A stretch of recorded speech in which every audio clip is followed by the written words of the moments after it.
Hello, everyone. Welcome to our Geo for Good Lightning Talk series. This month marks our 8th round, and the theme of this month is agriculture.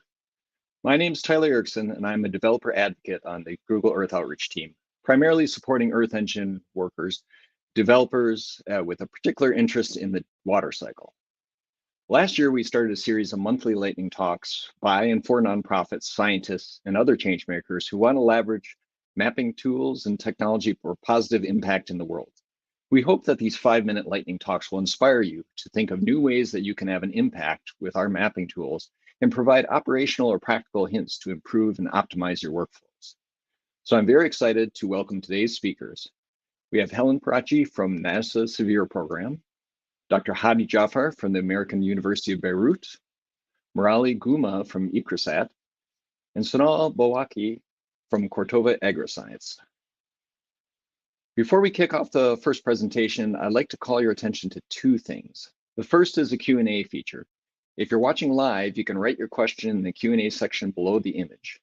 And if you have a specific question for any speaker, please identify which speaker your question's for, and then write your question in the Q&A section. Second is the link on the slides, which you can find below in the resources section of the website. So all right, let's get started. Our first talk today will be from Helen Parache. Helen currently supports Severe Amazonia as a regional science coordination lead. She entered NASA's capacity building program in 2016 through the DEVELOP program and transitioned to Severe in 2018. Her research interests include using SAR for vegetation monitoring and international collaboration. She earned a Bachelor of Arts in Japanese Studies from Middlebury College in 2014 and a Master's of Science in Earth System Science from the University of Alabama in Huntsville in 2021. So let's hear our talk. Hi everyone, I'd like to share our work investigating the use of remote sensing for assessing damage caused by desert locusts, specifically looking at the East Africa upsurge of 2019 to 2021. So what is a locust upsurge? An upsurge is a large number of locusts, and this is caused by having multiple generations of locusts born at the same time. Often this is caused by greater than normal amount of precipitation. So for example, in October 2019, rainfall in East Africa was much higher than normal. These create favorable conditions for locust activity, and large numbers of them are able to breed and spread. The goal of our work was to enhance the efficiency of aid distribution. So we wanted to address food insecurity and identify those areas where agriculture had potentially been damaged by locusts and allow people to see where these areas were using remotely sensed data. We also wanted to see how efficient control measures were. So if pesticides were sprayed over an area, was there a reduction in vegetation damage? In order to do this, we utilized Sentinel-1, Sentinel-2, Landsat 8, MODIS, and in situ data. We looked at these data sets in Earth Engine, specifically looking at characteristics of the data such as hue, normalized difference vegetation index, and then just backscatter values. This study does fill in a kind of a gap in previous work, which primarily focuses on proxy variables such as temperature, precipitation, and soil moisture, which are then used to identify the locust's habitat. We wanted to make sure that we used open source data and methods so that others could use these methods without incurring any additional cost. We also wanted a lot of our analysis relied on our ability to look at actual locust locations, although we did not have the location of damage specifically. This was our proxy for damage. So we created harmonized Landsat Sentinel data sets over the period of the upsurge as well as prior to the upsurge, which we call our long-term HLS data set. This allowed us to compare normal conditions, quote unquote normal conditions, with the conditions of the upsurge. Specifically, we looked at normalized difference vegetation index, which takes advantage of spectral signature of vegetation to hopefully allow us to identify where areas had been damaged due to the locust presence. We also looked at backscatter data from Sentinel-1 to see if we could find any differences in the signal caused by change in vegetation, which could be attributed to locusts. In addition to these studies, we looked at time series over specific pixels, comparing the larger background pixel from MODIS to a Landsat pixel, assuming that the Landsat would be more sensitive to vegetation change. And most of this work was done in Earth Engine, which allowed us to bring together all these different data sets in one place and share those scripts with potential end users. So unfortunately, our preliminary investigation did not yield positive results. It was challenging to discover the vegetation damage. And in addition, it was difficult to say for certain whether or not that damage could be contributed to locusts or other confounding factors. So our next steps include investigating the higher spatial resolution data, such as the NICV mosaics that are now available on Earth Engine, as well as investigating smaller time steps and doing greater time series analysis. If you're interested in more details, please check out our recent paper. In addition, if you like graphs, there's a bunch of graphs in there. So thank you for listening, and if you have any further questions, please let me know. All right, well, Helen, thank you for your talk.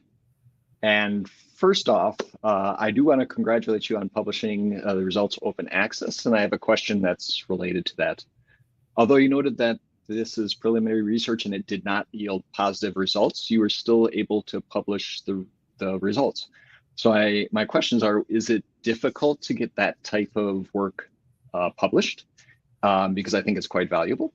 And related to that, in what ways do you think this helps other researchers to publish kind of the early results that don't have full positive results? Thanks so much for that question. So it actually wasn't too difficult in this circumstance to publish our results. I think that's partially due to selecting a special issue that was very well suited to our study. And I agree, I think it is really important to publish the non-positive, or I don't want to say negative because I think that's too negative. But I think it is really, really important because it shows like these are the things that we tried, and don't try those, try something else, and we can build off of each other's work in that way. So I think that's really important as scientists to share our failures as well, so that we don't all go down the same rabbit hole and we can actually build better towards a positive conclusion. In terms of what you said of building on others' works, I noted that in the paper it says scripts could be shared with other end users, or in the talk, but it didn't note any links to get the code in the paper. So what is the method that other people that want to build upon your work should go about doing so?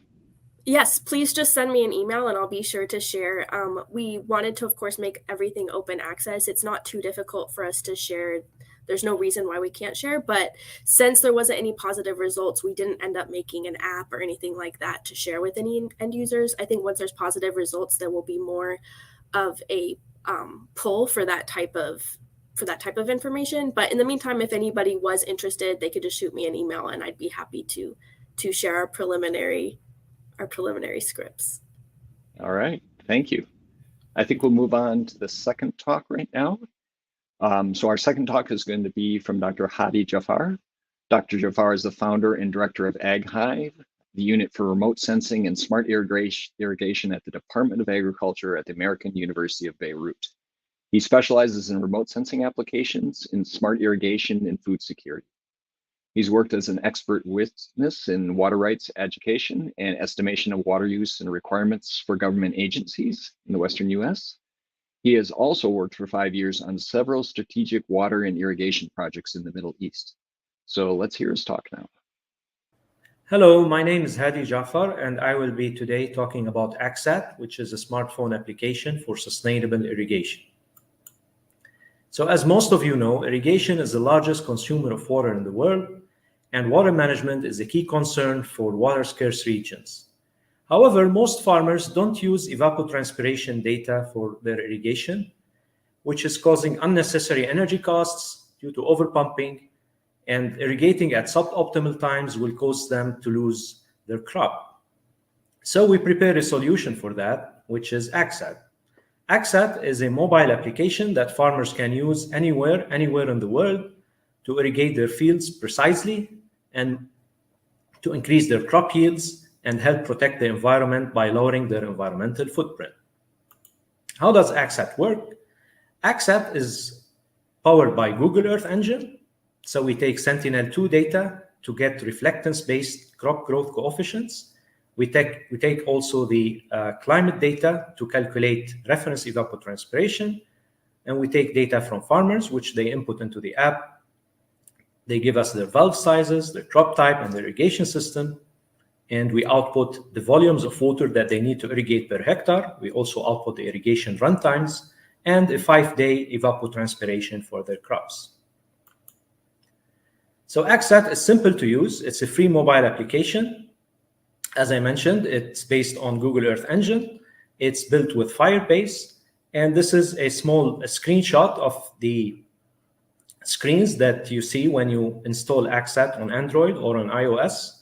So basically, the application takes the farmer to their field.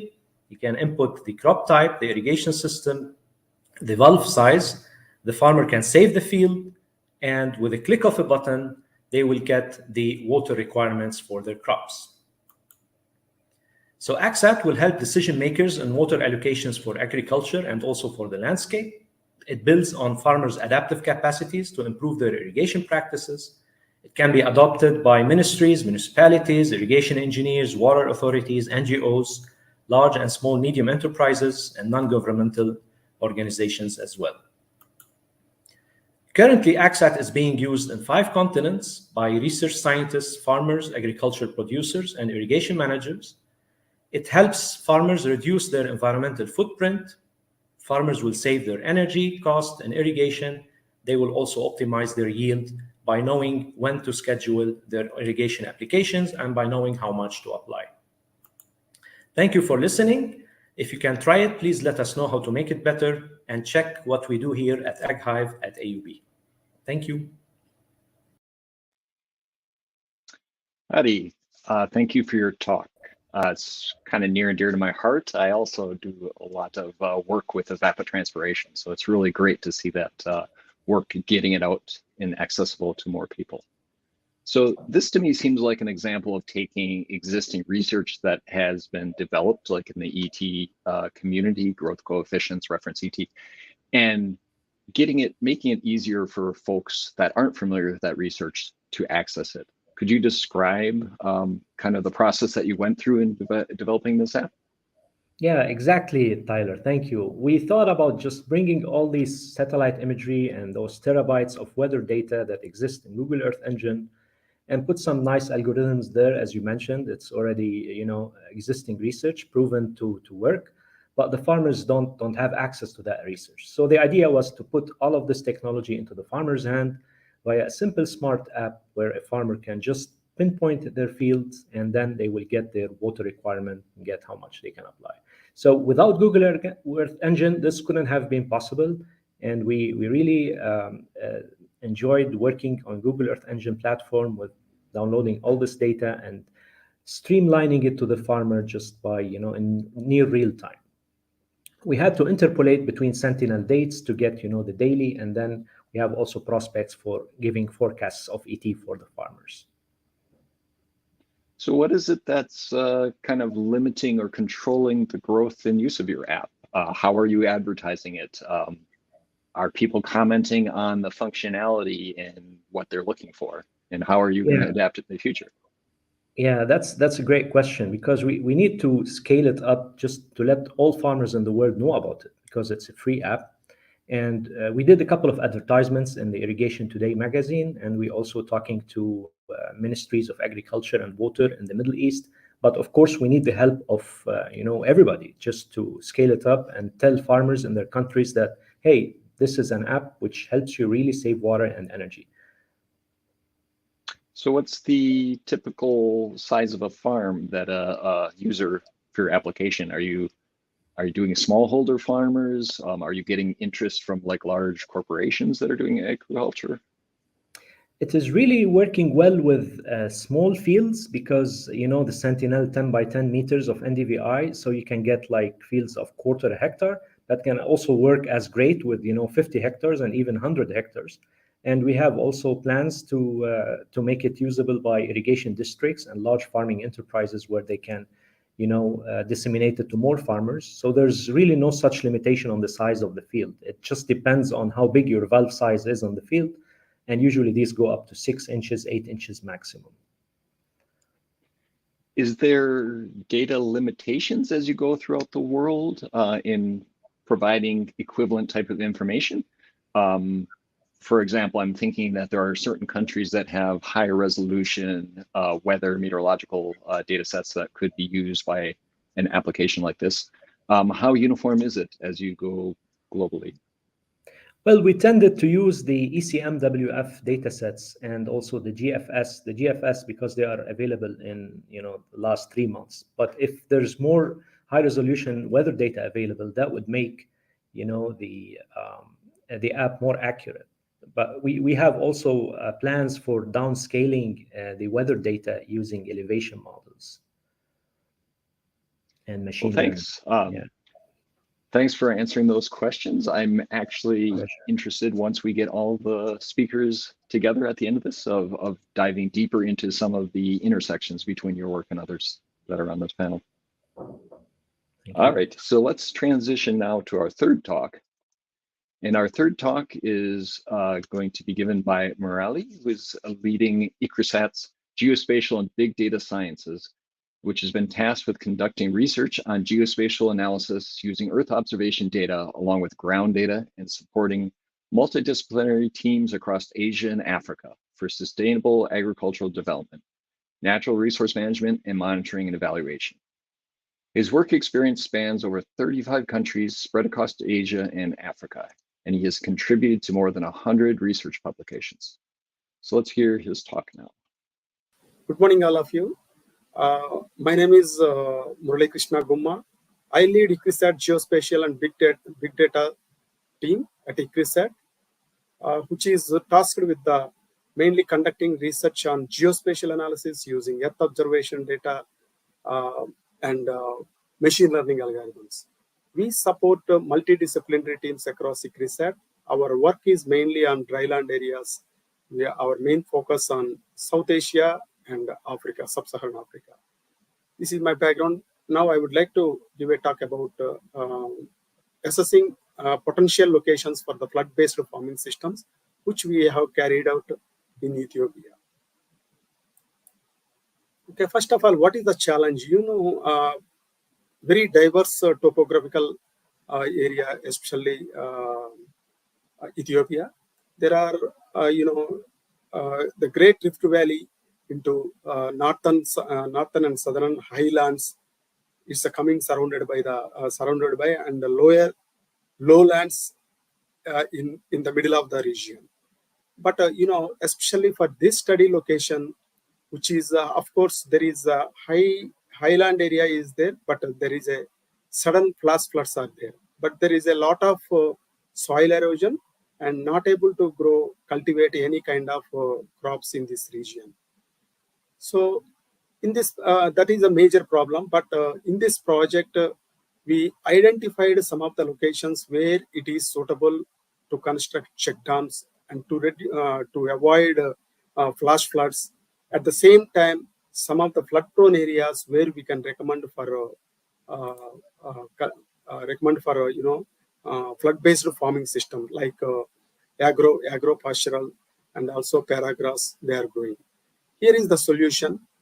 Yeah, we used, this is our methodology flow chart.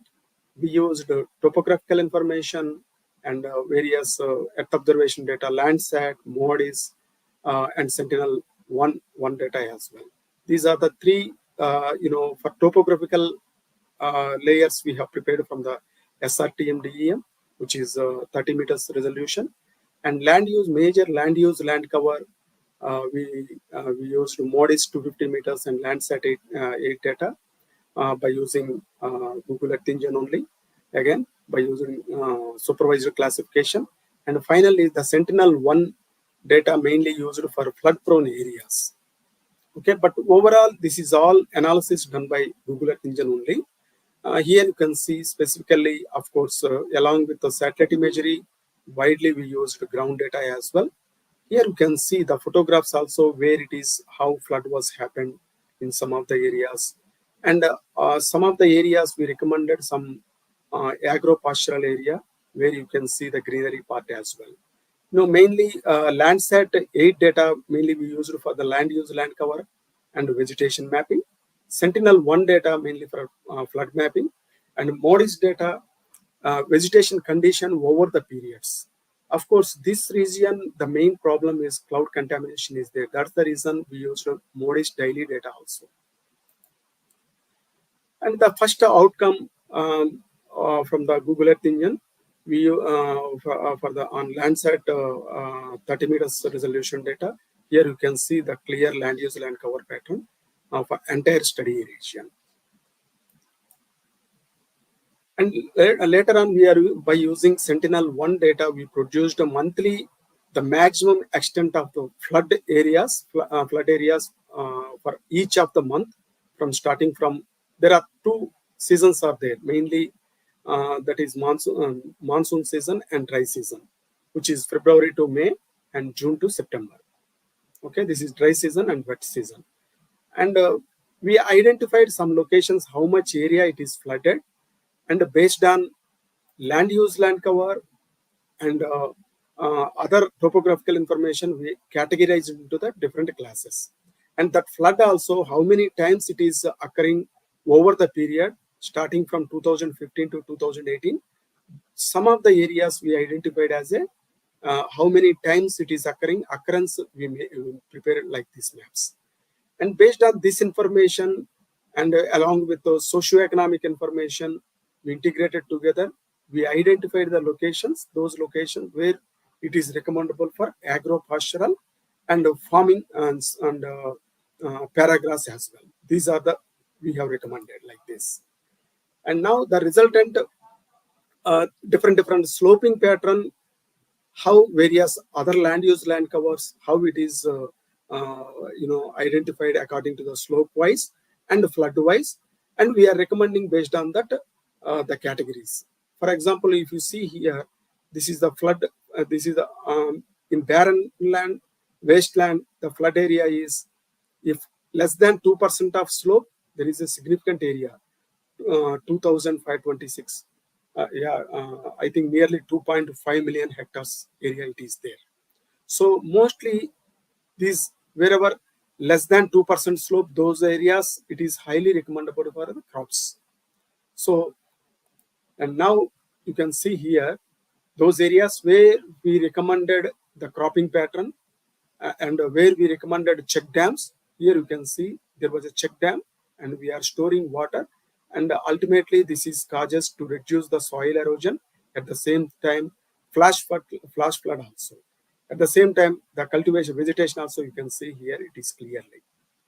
Actually, this is we have contributed a couple of publications also on this, and but the similar kind of topology, it is almost mostly it is not only Ethiopia, even some other like Kenya, Tanzania, other parts also the similar kind of approaches we can use, and we can intensify the cropping pattern and for the sustainable agriculture and livestock as well.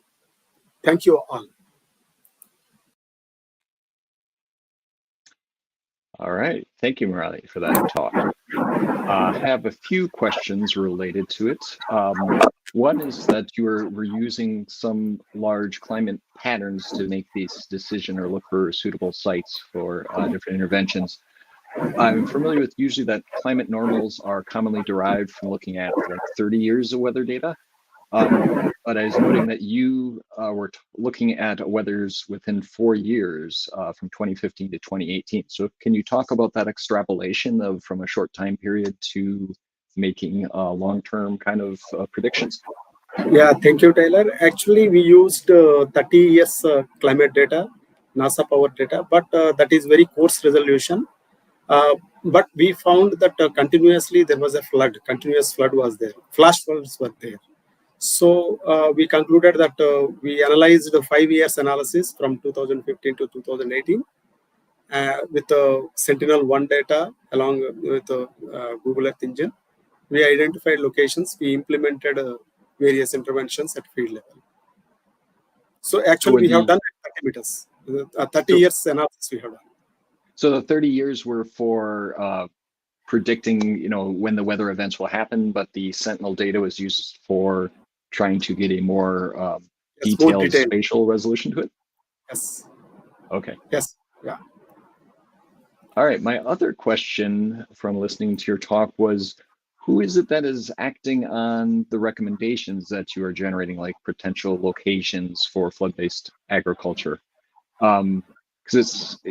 Anyway, I'm curious about who is the end user of this and how that transition from research for practice goes about happening. Yeah, mainly, local agencies, many agencies, they were using this data set, and based on this information, we implemented only a couple of sites. We constructed check dams that we are scaling up. The local agencies, they are scaling up for other regions as well within the same Afar region. At the same time, other parts of Ethiopia. All right. Well, thank you for that talk. And once again, whoever is watching, if you have questions for any of the speakers, please add them so that we can get to them at the end of this series of talks. All right, our fourth talk is going to be from Sonal Bakiwala of Corteva Agriscience. Sonal specializes in developing remote sensing and machine learning-based capabilities for digital ag projects in Asia Pacific. She leads the data science, digital disease, and pest portfolio for Corteva. She's actively working on pest disease forecasts for multiple crops in the Asia Pacific region, and she has a total of 11 years of industry experience in data science and 3 years of experience in the remote sensing field. Unfortunately, Sonal was unable to join us for this live event, but she did provide a recorded talk. So let's listen to her talk now. Hi everyone, I'm Sonal from Corteva. I'm a data scientist at Corteva Agriscience. So today I'll be presenting about the work that I've been doing for the past couple of years, that is fall armyworm risk forecasting and prediction using multi-sensor data.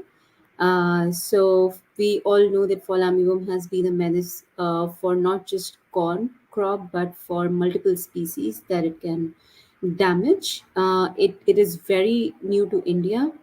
It has expanded all over the world, but it traveled from Africa to Yemen to India in the year 2018 and landed in Karnataka state. And since then, it has spread to almost the entire country. And identifying its risks and mitigating its damage has become very imperative to not cause yield loss, especially for smallholder farmers in India. So this study is focused on corn crop. This is basically this slide is giving the history about its introduction to India. It is it's a native crop to America, but not to India. So it traveled in 2018 in July and caused the epidemic that gripped 8 states in only 9 months. It does make India a high potential market for crop protection, and it has become imperative to understand how it's spread and the severity of attacks in these regions so that we can build sustainable solutions to mitigate the fall damage. This is the goal and the methodology that we are using. Our goal is to build a machine learning model to predict risk probabilities of areas for fall armyworm so that we can know in advance that these are the areas high at risk and mitigation of preventive measures can be taken in these areas so that we can prevent the damage by the pest in timely fashion. So what we are doing at Corteva is we are asking farmers to share their data, which is verified then by the agronomist. It sits in a database and then it gets augmented with weather data, satellite data, and some of the parameters that we are engineering. Like for example, distance and bearing. Distance is the proximity of the location that has been previously damaged or infested to the between the distance of that location to the next location where it could actually be a potential threat. So augmenting all the features with the farmer data set, we are building a machine learning model to predict the risk probability of a certain area or a field of the farmer. So the how we are using Google tools is there are two very important parts that Google tools is playing a role here. One is the data that we get captured from the farmers is being digitized by the agronomists using Google Earth Pro, and that is marking the boundaries of the field, which is very important in order to understand that this is the area where fall damage has happened. And to augment this location data is being augmented with weather data using the location identifiers also. The next important step that we are using is the cropping intensity to understand the cropping intensity in the area, because if there is no food, there will be no risk. If there is more food, the risk would be higher, and if the food is more healthier, the risk would be even higher. So in that case, we are using satellite data to map the corn areas. The in the right hand side bottom graph or map, you will see the blue areas which are corn predicted areas, and in a particular district which was important to the business location. So those areas are identified using the data also is being downloaded using Google Earth Engine, and the SVM model is being built in the Google Earth Engine to predict these corn maps, which are then used for predicting the fall armyworm risk. So in here, you see that the data set that we have for total 8,000 fields, out of which the severities at different severity levels, high, medium, low, and healthy. And these red color ones are high, yellow is medium, green is low, and healthy is that there is no infestation. So here we are able to predict with the CAT boost model with 88% accuracy. There are few misclassified severities as well in few locations that you can see in the black circles, but rest of them, the model is able to predict fairly well those locations with correct severity. The conclusion that we have is here that we are actually able to provide a good model using multi-sensor data, integrated multi-sensor data coming from different sensors.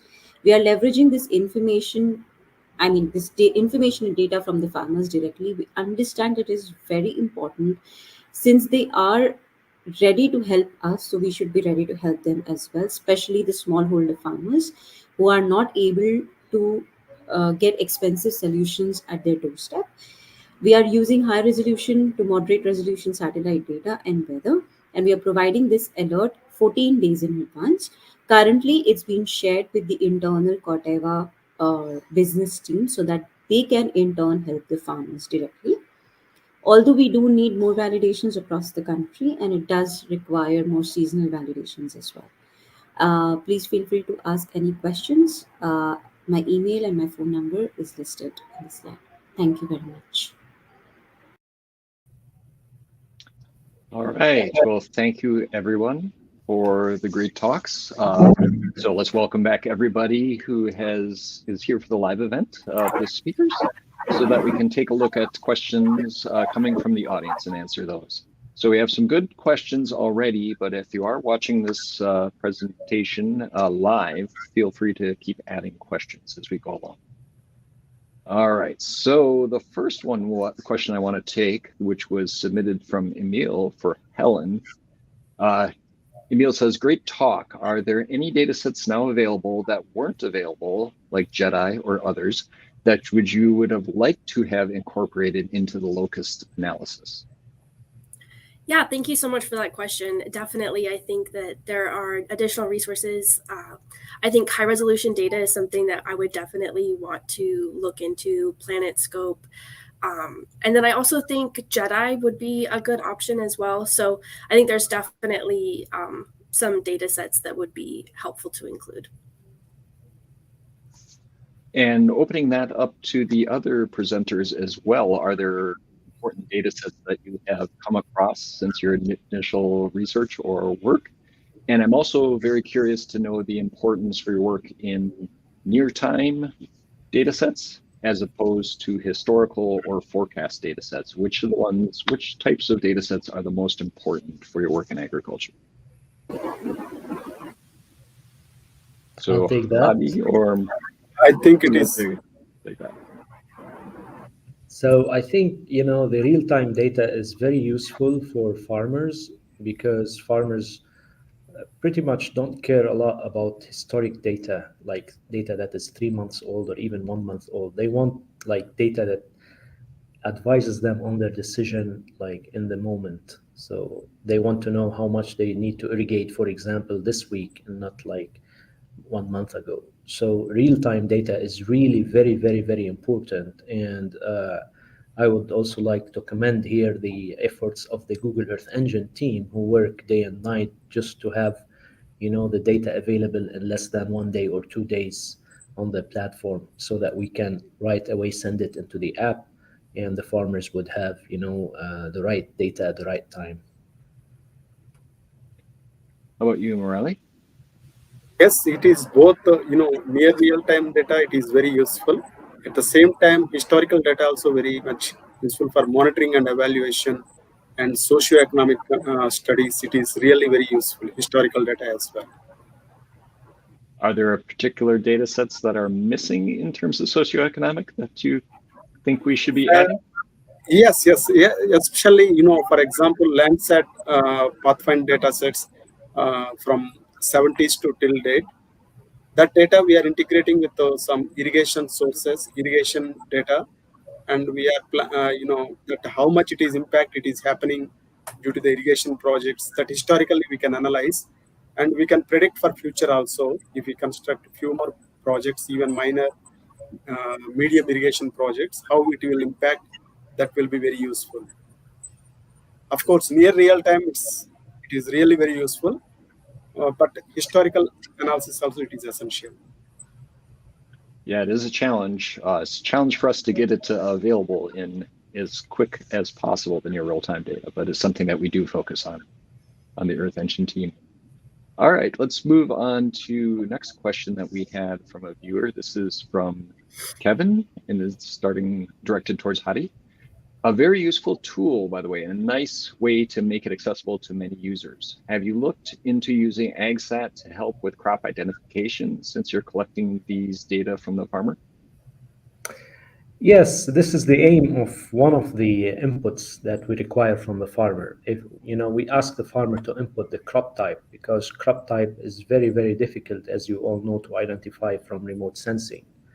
So we haven't collected a lot of data, but eventually with time, we would be having a great data set about crop types and crop fields in the world.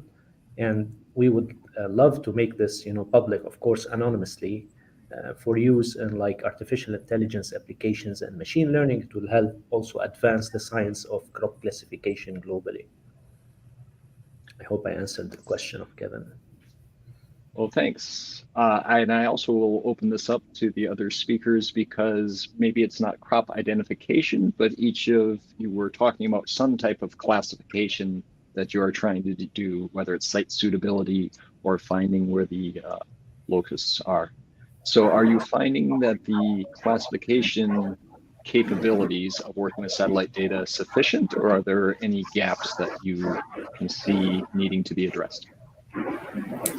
Yes, yes, especially ground data, it is very crucial for crop classification.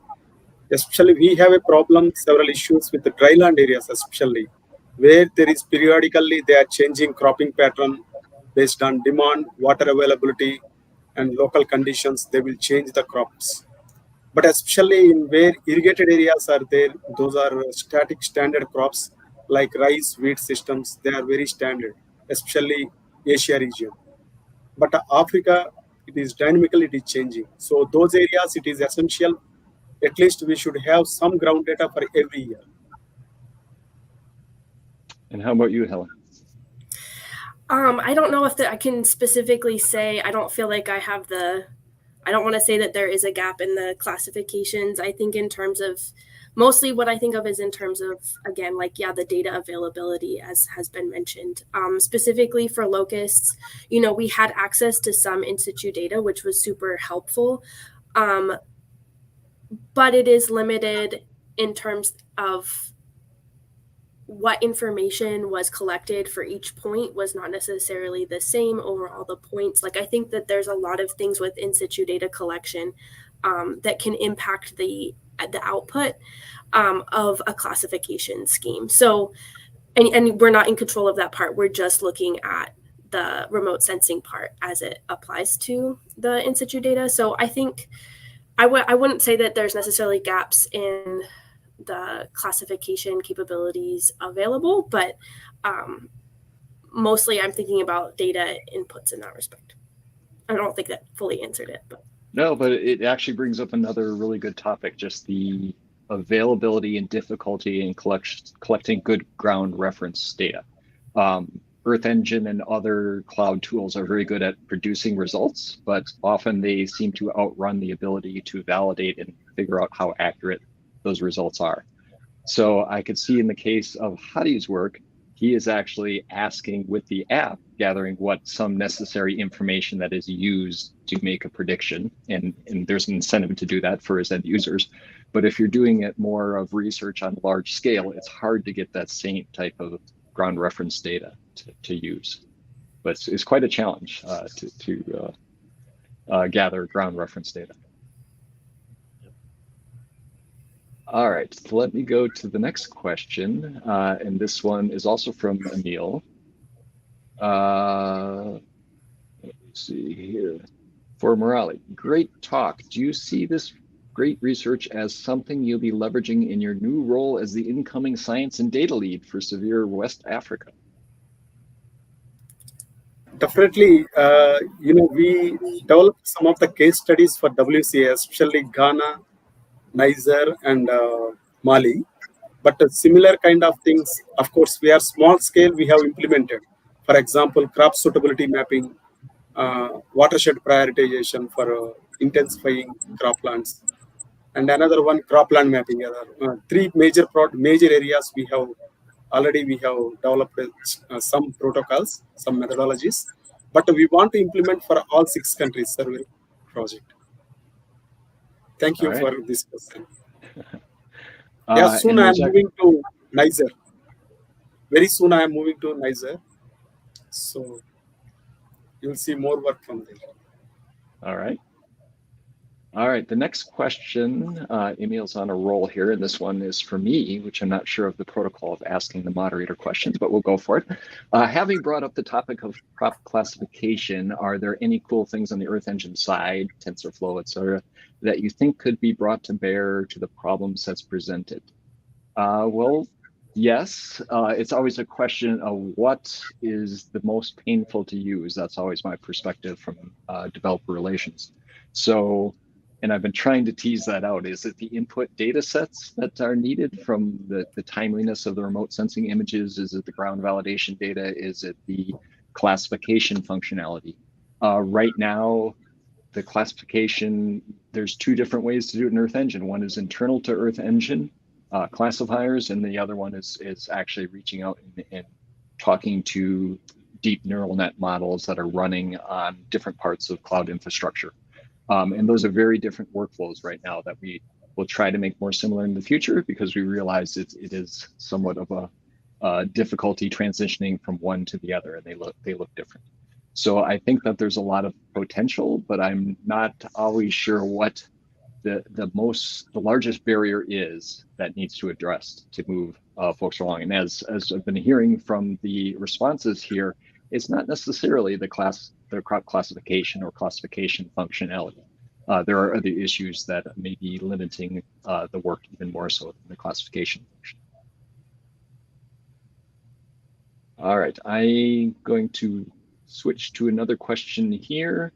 This is one of my own.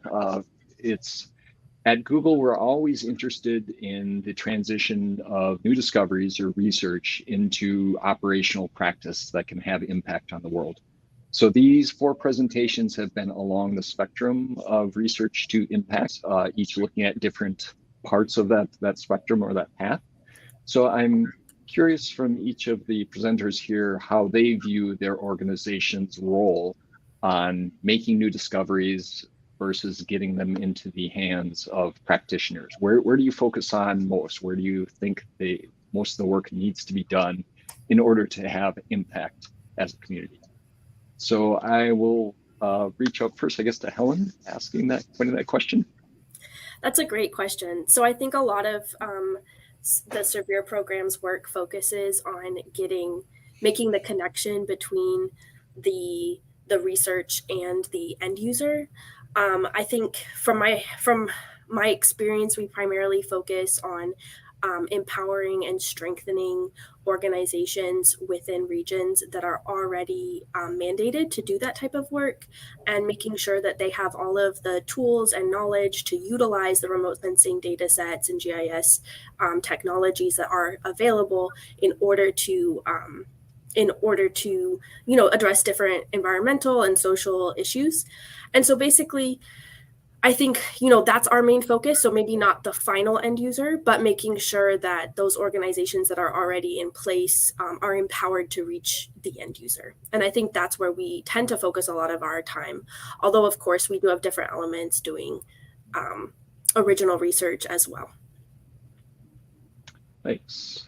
Hadi, I'll turn it to you for your description of where your work fits in the research to impact spectrum. Yeah, being in agriculture, we do work a lot on research, and ACSAT is one example of that. But we also work a lot with the end users and with organizations that have their mandate that they should advise and do extension services to the end users. We also work with non-governmental organizations such as the World Bank and the FAO and also other donors to involve them in the decision-making process and to transfer this knowledge of research that we do to the ministries and to the organizations who are in charge, of connecting with the farmer. But we do also work a lot directly with farmers by holding workshops and training events and presentations, and we kind of do the mediator between all the different stakeholders in the agriculture sector in Lebanon.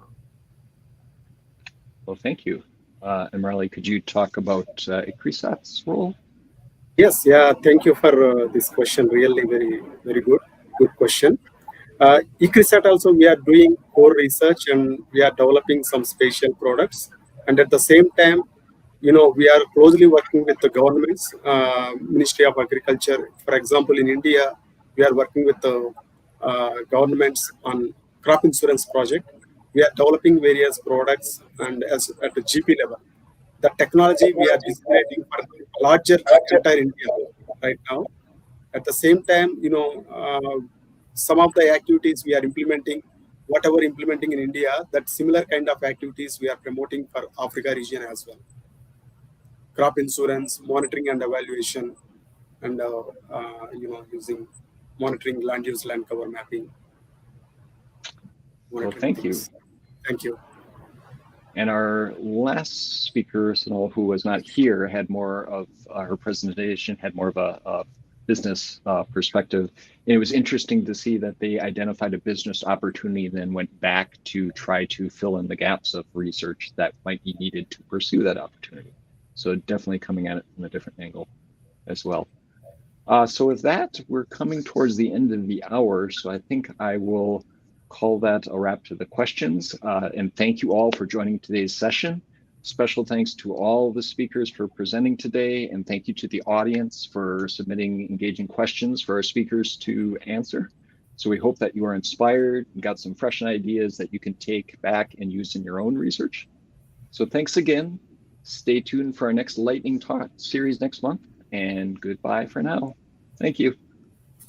Thank you.